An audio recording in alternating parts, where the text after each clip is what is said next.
Hello everyone, आज दिवस आहे 28 डिसेंबर 2023. आज आपण ऑलमोस्ट एक बघायला गेलो होतो 3000 पर्यंतचं प्रॉफिट जे आहे आपण आज इथे डन करू शकलो. आणि हे डन करत असताना जर पोझिशनमध्ये आपण बघितलं, ओपन ऑर्डरमध्ये जर आपण बघितलं तर ओपन ऑर्डरमध्ये आपल्याला दिसेल की ऑलमोस्ट आपण एक जे आहे दोन लॉट जे होते ते दोन लॉट आपण ऑलमोस्ट बघायला गेलो होतो 250 रुपये, आणि सेकंड दोन लॉट आपण 218 रुपयांनी बाईंग कुठेतरी केलेलं आहे.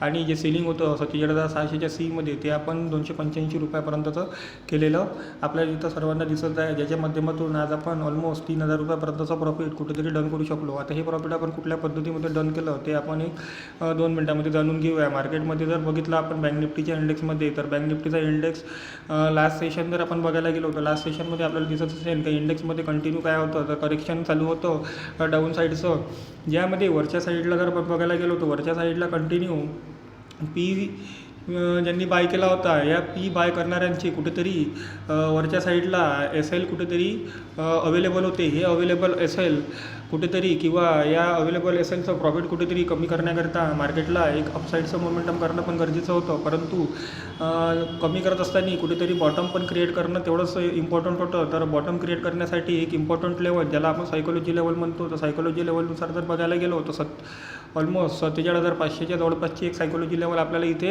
आजच्या ओपनिंग सेशनला आढळली होती, ज्यामध्ये आपण काय केलं स्टार्टिंगला की 47,500च्या जवळपास इंडेक्स आल्यानंतर आपण इथे कुठेतरी 2 लॉट ॲड करण्याचा प्रयत्न केला. आणि 2 लॉट ॲड केल्यानंतर परत मार्केट ज्यावेळेस ऑलमोस्ट 47,400च्या जवळपास येण्याचा कुठेतरी प्रयत्न करत होता, त्यावेळेस इथे आपण 2 लॉट ॲड केले. असे आपण ऑलमोस्ट इथे एक 4 लॉट ॲड करण्याचा प्रयत्न केला. आणि त्यानंतर जर बघायला गेलो तर आपल्याला दिसत असेल की 47,500च्या जवळपासचा सपोर्ट मार्केटने घेतल्यानंतर मार्केट कंटिन्यू किंवा बँक निफ्टी कंटिन्यू आपल्याला कुठे जाताना दिसत आहे की कंटिन्यू वर जाताना दिसत आहे, ज्यामध्ये आपण 285 रुपयाला सेलिंग कुठेतरी केली. आणि जवळपास ऑलमोस्ट आपण सेलिंग केल्यानंतर याच एल टी पीचा म्हणजे 47,600च्या एल टी पीचा ऑलमोस्ट 425 रुपयाच्या वरचा कुठेतरी हाय आजच्या तारखेत इथे लावलेला आपल्याला दिसत आहे. याचाच अर्थ असा आहे की ऑलमोस्ट आपण अजून खूप काही पॉईंट काढू शकलो असतो, पण टार्गेट आल्यानंतर आपण तिथे थांबत नाही. आणि आपण जे टार्गेट ठरवलं होतं आणि जे सायकोलॉजी ठरवली होती त्यानुसार मार्केट कुठेतरी रिॲक्ट झालेला आहे.